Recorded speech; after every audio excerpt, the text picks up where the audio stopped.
Good afternoon to all. आज इस video में हम बात करेंगे डीएलएड सेकंड सेमेस्टर हिंदी शिक्षण के पेपर के विषय में जो आज आपका संपन्न हुआ है। तो इस वीडियो में हम जानेंगे कि कौन से ऑप्शन आपको ऑप्ट करने थे वहाँ पर, और वेरी शॉर्ट वाले में आपको वहाँ पर क्या लिखना था। चलिए हम बात कर लेते हैं पेपर की। डीएलएड सेकंड सेमेस्टर षष्ठम प्रश्न पत्र हिंदी 25 नंबर का पेपर है आपका। यहाँ पर 12 नंबर आपके पासिंग मार्क हैं। तो हम यहाँ पर हम बात कर लेते हैं पेपर की, ठीक है।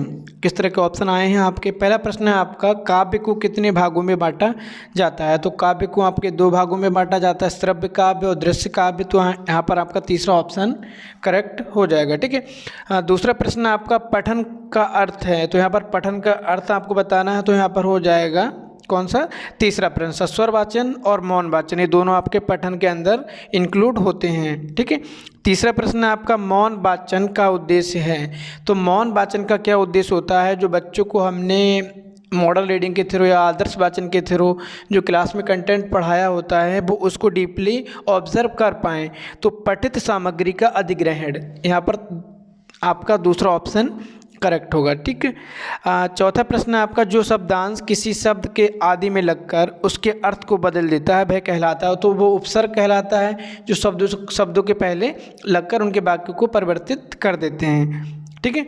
अगला 5वां प्रश्न है आपका, संज्ञा के स्थान पर प्रयुक्त होने वाले शब्दों को क्या कहते हैं। तो संज्ञा के स्थान पर प्रयुक्त होने वाले शब्दों को हम कहते हैं सर्वनाम, ओके। अब अगला प्रश्न वेरी शॉर्ट वाला पोर्शन है आपका, अति लघु उत्तरीय, जो 1-1 नंबर के हैं। यहाँ पर पहला प्रश्न है आपका कि समास किसे कहते हैं। तो यहाँ पर आपको समास के बारे में बताना है कि समास क्या है आपका, यह समास किसे कहते हैं। 2 या 2 से अधिक शब्दों को मिलाकर एक जब नया शब्द बनाते हैं, जो सार्थक शब्द होता है, एक नया मीनिंग आपका निकालता है या नए शब्द की रचना करते हैं, तो उसको हम कहते हैं समास, ठीक है। जैसे समास आपके तत्पुरुष समास, अव्ययीभाव समास, कर्मधारय, द्विगु, द्वंद्व, बहुब्रीहि समास आपके होते हैं। यहाँ पर मौलिक लेखन की बात हो रही है कि मौलिक लेखन क्या होता है। मौलिक लेखन आपके स्वतंत्र अभिव्यक्ति होती है जो आप लिखते हैं रचनाओं के माध्यम से। वो आपकी कविता के माध्यम से हो सकती है, आपके निबंध के माध्यम से हो सकती है, आपके गद्य विधा के माध्यम से हो सकती है, ठीक है। लिंग किसे कहते हैं। तो यहाँ पर लिंग की बात करनी है। व्याकरण के संदर्भ में लिंग से तात्पर्य है भाषा या वाक्य में जो कर्ता होता है, कर्ता को निर्धारित करता है कि कर्ता पुरुष है कि कर्ता स्त्री है, आपका कर्ता नपुंसकलिंग है। संस्कृत में लिंग आपके 3 हैं, हिंदी में लिंग आपके 2 हैं, ठीक है। अगला प्रश्न है आपका, गद्य और पद्य में क्या अंतर है। तो गद्य और पद्य के अंतर को यहाँ पर लिखना है। गद्य वह विधा है जो पढ़ी जाती है, जिसको गाया नहीं जा सकता है। पद्य में हम गा सकते हैं, ठीक है। उनको सुर लय ताल के साथ में उनका गायन कर सकते हैं। गद्य में कौन कौन सी विधाएँ आती हैं, आपके निबंध हो जाएंगे, आपके पत्र हो जाएंगे, आपके संस्मरण हो जाएंगे, आपके रेखा चित्र हो जाएंगे, ठीक है। और पद्य में क्या होंगे, आपकी कविता, काव्य, भजन, गायन, ठीक है, इस प्रकार का हो जाता है। वाक्य किसे कहते हैं। 2 या 2 से अधिक सार्थक शब्दों से मिलकर बने हुए समूह को वाक्य कहते हैं, ठीक है। जिसमें कर्ता, क्रिया, विशेषण, सर्वनाम, संज्ञा सब इंक्लूड आपके रहते हैं, ठीक है। जिसमें मेनली क्या रहता है, क्रिया रहती है आपकी, कर्म रहता है आपका, कर्ता रहता है वहाँ पर, ठीक है। अगला लास्ट प्रश्न है आपका 11वां, काल की कितनी अवस्थाएं हैं। तो काल आपके 3 प्रकार के होते हैं, वर्तमान काल, भूतकाल, भविष्यकाल, नॉर्मल चीज़ें हैं, ठीक है। तो ये आपका अति लघु उत्तरीय वाला पोर्शन कंप्लीट हो गया।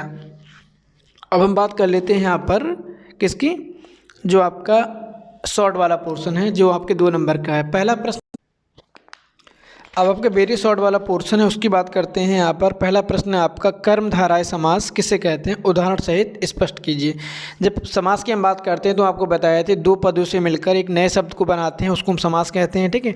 तो यहाँ पर क्या होता है, कर्मधारय समास में जो पहला पद होता है आपका वो विशेषण होता है आपका, और दूसरा पद होता है वो विशेष्य होता है। मतलब जो दूसरा पद होता है, पहला पद उसकी विशेषता यहाँ पर बताता है।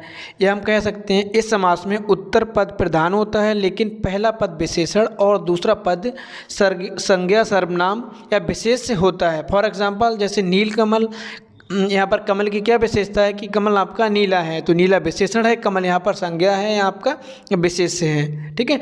यहाँ पर चंद्रमुख हो जाएगा फॉर एग्जांपल, तो क्या होगा, चंद्रमा के समान मुख है या चंद्रमा की तरह मुख है, तो यहाँ पर मुख किसकी तरह है, चंद्रमा की तरह। मुख यहाँ पर विशेष्य है और चंद्रमा यहाँ पर विशेषण है, ठीक है। अब अगला प्रश्न है, कहानी या लोक कथा को सुनकर किन किन उद्देश्यों की पूर्ति की जा सकती है। ठीक है।